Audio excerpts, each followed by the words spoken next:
Hello, so let me tell you my version of the facts about the war between the United States and Iran. Here we are talking seriously about this war. Political scientists and historians all over the world are talking seriously about it, and we all seem to have forgotten how it started. It was simply distraction from the Epstein files. Donald Trump was desperately looking for a distraction. He was supposed, legally enforced by Congress, he was supposed to release the Epstein files. Every week he was looking for a distraction. I think one day Netanyahu walked into his office and told him, let's go bomb Iran. And Trump said, that's a good distraction. Now, Netanyahu claimed, so there was no evidence that Iran was developing a nuclear weapon. In fact, there's an assessment by the United States Secret Services not long ago that said we have no evidence Iran is developing a nuclear weapon. There was no particular provocation by Iran against the United States. Iran is a bad regime, but so is Saudi Arabia, and so is North Korea. I think women have more rights in Iran than in Saudi Arabia. Probably more political dissidents are in jail and executed in Saudi Arabia than in Iran. So it's a bad regime, but not the worst in the world. And a lot more people are dying in Sudan, not to mention the 75,000 Palestinians killed by Israel in Gaza. So Iran is not a good regime, but I don't think the humanitarian consideration was the main consideration here to go to war. Otherwise, we would bomb Saudi Arabia and North Korea before Iran.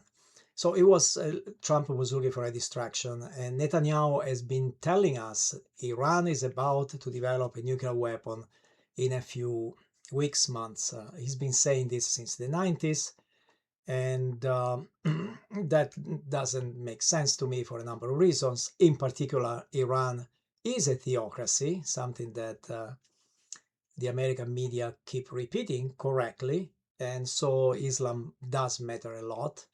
And the leader that Israel assassinated, Khamenei, had issued a fatwa, I believe in 2003, against nuclear weapons, period. So as long as that fatwa stands, it's pretty serious for a Muslim to violate the fatwa. Anyway, and besides, I mean, we know Netanyahu is a congenital liar. He and Donald Trump are the two biggest liars in the world right now.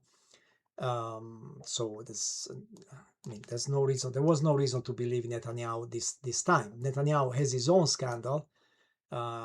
He may go to jail if there ever is a little bit of peace. The vast majority of Israelis don't want Netanyahu around, and there's a trial that expects him, and he could end up in jail, which is one reason to start this big war. And Netanyahu will tell you, well, it started when Hamas attacked Israel. There was an atrocity. It was a terrible terrorist attack. Totally agree. What I don't agree with is who did it. Yes, Hamas carried it out, no doubt, but don't tell me that Israel, the Mossad, the greatest secret service in the world, that can pinpoint where the leader of Iran is having dinner with his family, thousands of kilometers away.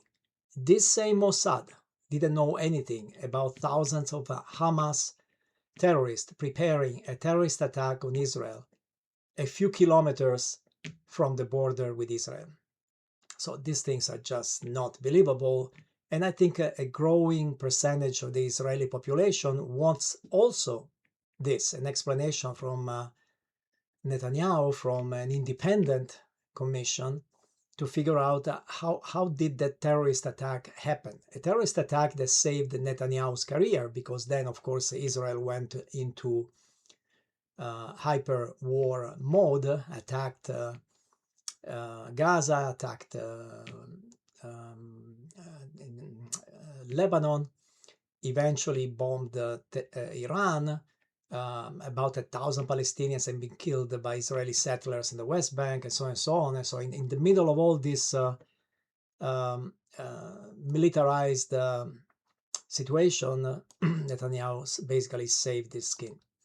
So anyway, so both these leaders had a vested interest in creating a massive distraction. And also probably, to some extent, some people in Israel and some people in the United States believed, hey, we go in, we kill the leadership, we bomb the Revolutionary Guard, and the Iranian people will rise up, and from the United States point of view, we'll have a new ally in the Middle East, like we have now in Venezuela, which is basically gifting oil to the United States. From Israel point of view, Israel just wants to turn Iran in another heap of ruins like Gaza, make it a failed country. Surprise, it didn't happen. Mixture of incompetence and just underestimating Iran, just like Russia underestimated Ukraine. The world has changed, and in particular, the economic side is much more important. Anyway, so this war really starts with the Palestinian genocide, but then ultimately it's the Epstein files, in my opinion, that triggered this war. It's interesting that so nobody really knows, nobody has ever heard a very clear statement of what the reason is to go to war and what the goal is.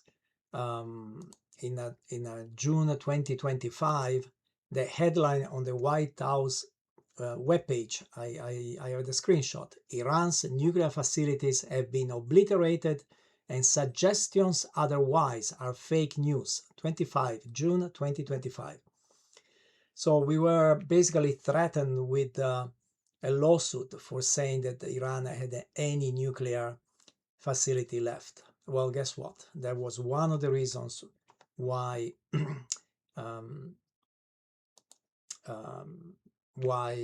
Trump bombed Iran, started bombing Iran again.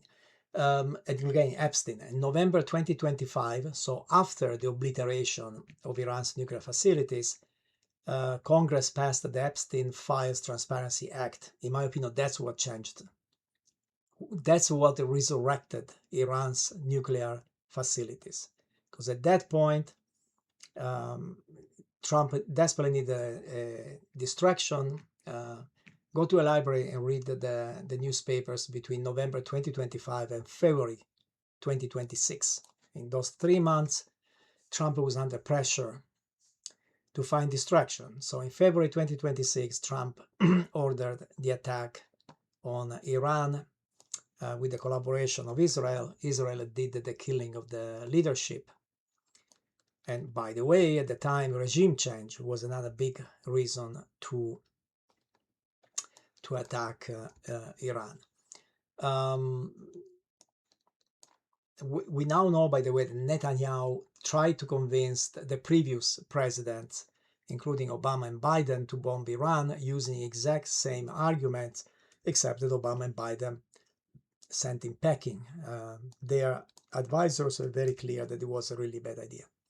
Anyway, Trump went along Netanyahu's plan, either because he's a complete idiot, which is possible, almost certain, or because he wanted a big distraction. You choose. Of course, he didn't realize the big mess that this attack would cause.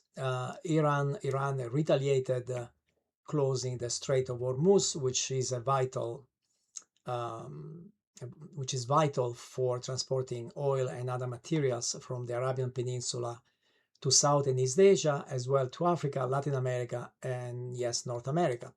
Trump, which is not a genius of geography, claimed that the strait was mostly a European problem. of course, look at the map, you realize that Europe is up, not down, above, north of the of the Middle East. And of course, he claimed that the United States was not going to be affected by the Strait of Hormuz, and so the United States could ignore this situation. Now, at the end, I will tell you my prediction of how this will end, and that's why I emphasize what Trump said at the beginning, because if he goes back to those statements, he has an exit. But I don't want to go ahead of my story. So anyway, after the Strait of Hormuz was closed, Iran was right, Trump was wrong. The effects were felt by everybody, and Iran also started bombing the United States bases around the Middle East, and that created a double damage to the Gulf states.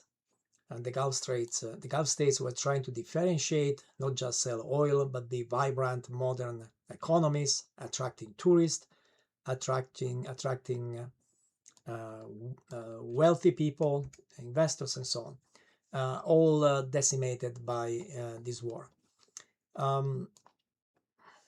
So it quickly became clear that the United States had no desire for regime change in Iran. It abandoned the Iranian people, and it's even debatable what the Iranian people think now. I'm sure that most of them hate the regime, but now that Iran has been attacked by the United States, 100 or 200 schoolgirls were killed by an American bomb. United States has bombed bridges and roads. So, I mean, if you are an Iranian civilian at this point, I don't think they're particularly excited that the United States is attacking the regime. So Trump, having seen the economic damage caused by Iran's retaliation, now is desperately looking for an exit. He keeps saying that Iran wants to negotiate. All the evidence shows that Trump is basically negotiating with himself.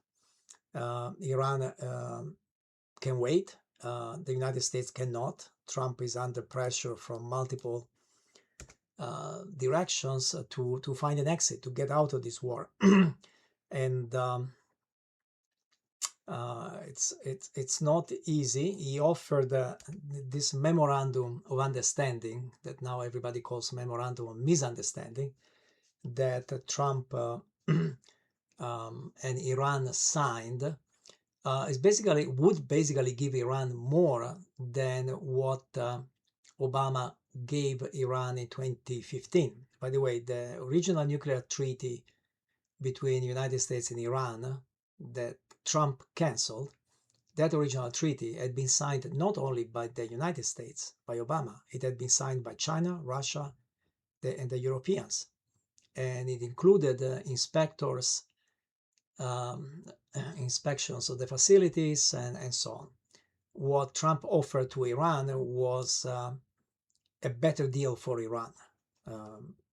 So better than what Trump better than the Obama deal that Trump had been mocking for so many years. And then Trump, this memorandum of understanding also gave Iran money, relief from sanctions, and some of the money that has been frozen in the West would be released, and so on and so on. So, I mean, why Iran didn't take it? If Iran didn't take that deal, it's unlikely that it will take tougher deals. And by the way, that had nothing in it about the regime, and it would basically recognize the existing regime.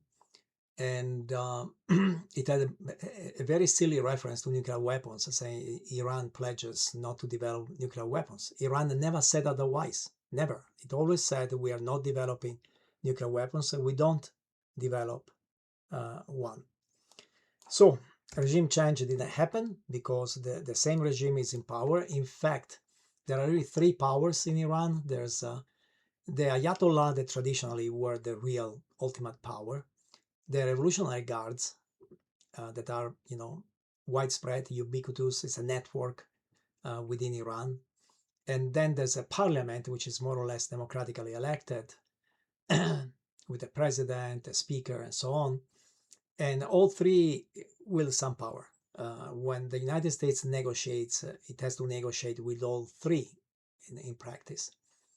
And de facto, this war has given the Revolutionary Guard more power and has reduced the power of the Ayatollah and has relegated the parliament to just bureaucrats who carry out these negotiations. So de facto, we have a harder regime. I also want to say something about the negotiations. I was reading Pakistani sources. Why Pakistani? Because Pakistan is the country that mediated the talks, and the Pakistani themselves were shocked when the negotiations started. Iran flew a plane full of diplomats, technocrats, engineers, scientists. They were prepared to have very detailed discussions like they had in the old days with Obama. The United States plane arrives and there's a bunch of clueless politicians, corrupt, rich, stupid US politicians. And of course, these talks ended right away. It was embarrassing for the Pakistani who organized the meeting. Anyway, at one point, Trump decided to go and beg China for help. In fact, the meeting between Trump and Xi Jinping, Chinese sources tell me, was a complete surprise. There was no preparation. The Chinese didn't know where Trump was going. Trump just went. And after the meeting with China, many sources claim that President Xi began pressuring Iran by a number of back channels.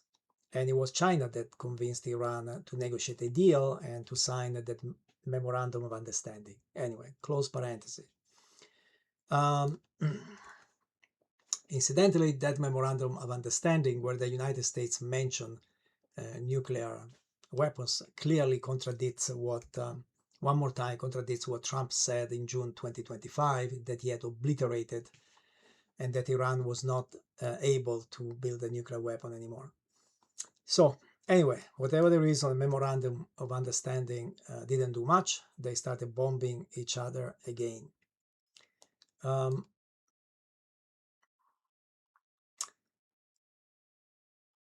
it's the pretext keep changing, right? So originally, Trump said regime change, and he said it. Now a lot of Republicans say, no, he never said it. No, he said it. Just listen to what he said. And regime change was abandoned and eventually ended up actually bringing a more hardline regime. Then it was the nuclear weapons, contradicting the June 2025 statement that had been obliterated. And now we are negotiating the Strait of Hormuz. The third thing that Trump denied was important for the United States. But if I understand correctly, right now the negotiations are precisely about the Strait of Hormuz. So by the fifth month of the war, it sounds like the main objective of the USA now is to reopen the strait, which, by the way, was open before the United States started this war. There's also a slight chance that the conflict escalates because Ukraine has shown to be an ally of the United States, tried to do things that hurt Iran, including bombing a ship that belongs to Iran in the Caspian Sea. And the Iran-backed militias in Yemen, the Houthis, have been bombing Saudi Arabia, and they could close traffic also in the Red Sea. But anyway, that has not happened yet. If there is any good news in this war, it is that Iran, accused for many decades of being a terrorist state by both the United States and Israel, has actually refrained from attacking US civilians. I mean, there's plenty of United States, American tourists all over Europe, in Egypt, in Israel, probably in Pakistan. and not one US tourist has been targeted. Not one US businessman has been targeted. So if there is one good news is that Iran has refrained from carrying out terrorist attacks against United States civilians. It has targeted United States bases that are used to attack Iran. It would be easy for Iran to send killers around the world to kill US tourists. I mean, don't even imagine for a second that somebody's protecting all these American tourists around the world. We wish we could say the same of Israel and the United States. Alas, unfortunately, the USA bombed a school and killed 100 or 200 schoolgirls, and Israel so far has killed more than 1,000 Iranian civilians, including at least 200 children. Anyway, the results of this war is that NATO is weaker than ever. Not only Trump threatened to invade and annex Greenland, but now he has launched the war of choice without consulting the other members of NATO. And then he gets angry that the other members of NATO don't want to join the war now that the United States is losing it. So I think Europe has lost any appetite for sharing responsibility for the United States. And, probably will take a while to, and Europe, of course, doesn't believe the United States as a strategy. I mean, the United States foreign policy changes with Trump's volatile moods and with the distractions he needs at home. On top of them, the entire world, including the allies in the Middle East and Europe and the Far East, blame the United States for the economic consequences of this war. Who should they blame? And the other implication is that the United States cannot anymore claim that it controls and protects sea trade around the world. For decades, we have lived in the era in which the US was the guarantor of free passage throughout the world for sea trade. That era ended with this war because the United States cannot guarantee free trade through the Strait of Hormuz. In concluding, so far this is a resounding victory for Iran and so far a humiliating defeat for the United States, no matter how Trump's cheerleaders spin it. Incidentally, I keep mentioning ancient history, mythology, whatever.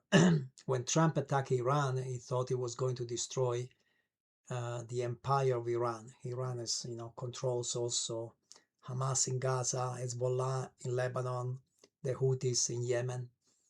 2,600 years ago, the king of Lydia, Croesus, who was known for being a very rich man, consulted the oracle of Delphi, and the oracle told him, if you attack Iran, a great empire will be destroyed. Of course, Croesus thought that the great empire to be destroyed was Iran. It turned out that the great empire that was destroyed was Croesus' empire.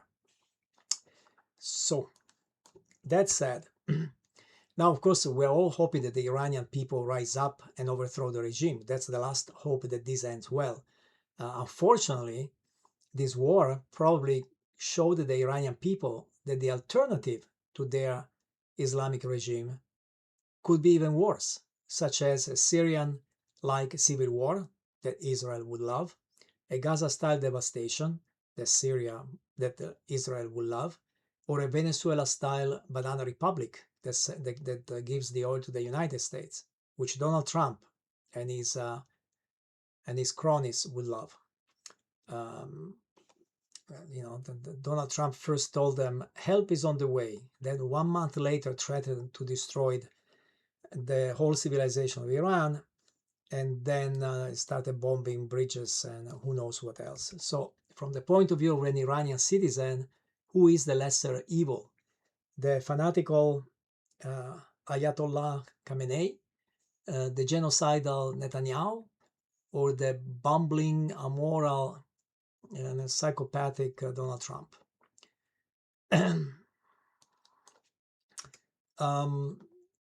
So that's, I mean, and of course, Trump doesn't get it. I think Saudi Arabia and the United Arab Emirates get it. Palestinian self-determination remains the key, not bombing right and left.